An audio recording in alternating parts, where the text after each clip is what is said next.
ഇവിടെ എന്റെ വസ്തു അതെ ആണല്ലേ. അന്ന് ഈ ഫില്ലർ നമ്മൾ കെട്ടിയപ്പം അത് കണക്കാക്കി 1.5 മീറ്റർ തള്ളിയിട്ട അവിടുന്ന് അതിർത്തി 1.5 മീറ്റർ തള്ളിയിട്ട നമ്മൾ ചെയ്തേക്കുന്നത്.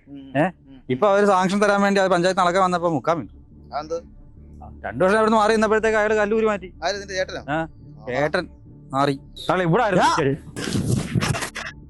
എടുക്കണ പട്ടി ഉണ്ടായിരുന്നാല് മാറ്റിയില്ലല്ലോ. അയാൾക്ക് വട്ടാതെ അടുത്ത് കാച്ചു ചിറ്റപ്പനല്ലേ വിട്ട് വിട്ട് അപ്പൊ ഞാൻ കാണിച്ചു കൊടുക്കാം. കളി നിനക്ക് അറിയാൻ പറ്റണ്ട. ഈ കിടക്കുന്ന 25 സെന്റ് വസ്തു അല്ലേ ഉള്ളൂ.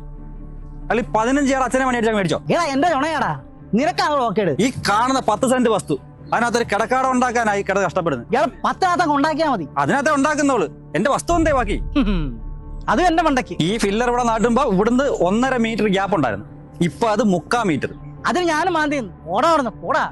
ഇയാളല്ലാതെ വേറെ ആരും ഒന്ന് മാന്തിയിടൂ. ആരാടാ ഇയാൾ കല്ല് മാറ്റിയിരുന്ന കണ്ടോരണ്ടോ. ഇതുവരെ മറ്റാരും അറിയാതെ രഹസ്യമായിട്ട് കൊണ്ട് നടന്നു. ഇയാള് സഹകരിക്കുമെന്ന് പറഞ്ഞു.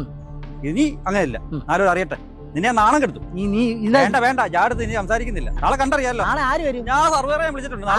സർവേർ നാളെ ഒന്ന് അളക്കും. ഏതവനായിരിക്കും അയ്യായിരത്തോ കാര്യം വിട്ടും മോന്റെ. ഇത് കണ്ടോ നീ വിട്ടെ. ഞാൻ വെട്ടുമല്ല, നീ ഒട്ടും അവന്റെ പൂടാ നീ പറിക്കത്തില്ലല്ലോ. ഞാൻ അച്ഛനെ വിളിച്ചിട്ട് പോടാ പട്ട് പിടിച്ചവനൊക്കെ. ആവേശന് പറഞ്ഞു എടുത്ത് കാച്ചും എറിയുന്നോ നോക്കിയടാ താളിന്. നാളെ അല്ലയോ നീ നിന്റെ സർവർ കിടക്കുന്ന ഉരുളും.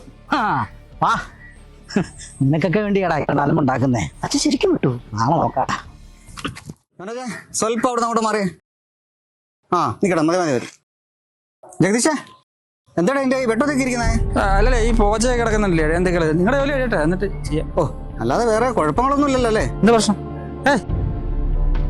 ശരി.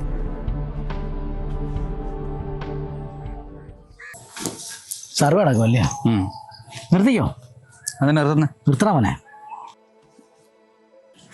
നിന്നോടും അച്ഛനോടും ഒത്തിരി പറ്റിയിട്ടുണ്ട്. ഇവിടെ ആവശ്യമുള്ള വസ്തു നീ എഴുതിയെടുത്തു. വീട് വെക്കണം. ക്ഷമിച്ചവരുടെ ചേട്ടയില്ല.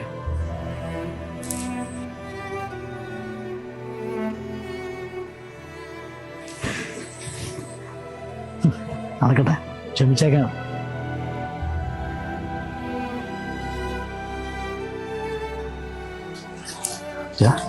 മോനെ വെട്ടും കൊല്ലുന്നൊക്കെ പറഞ്ഞിട്ട് ആള് തന്നെയാണ്. കഴിഞ്ഞ ദിവസം അച്ഛൻ്റെ ബയോസ്പീഡ് റിസൾട്ട് വന്നു, പോസിറ്റീവാ. ഇനി അധികകാലമൊന്നും ഉണ്ടാവില്ല. ചിറ്റപ്പൻ എന്താണെന്ന് വെച്ചാൽ എഴുതിയെടുത്തു.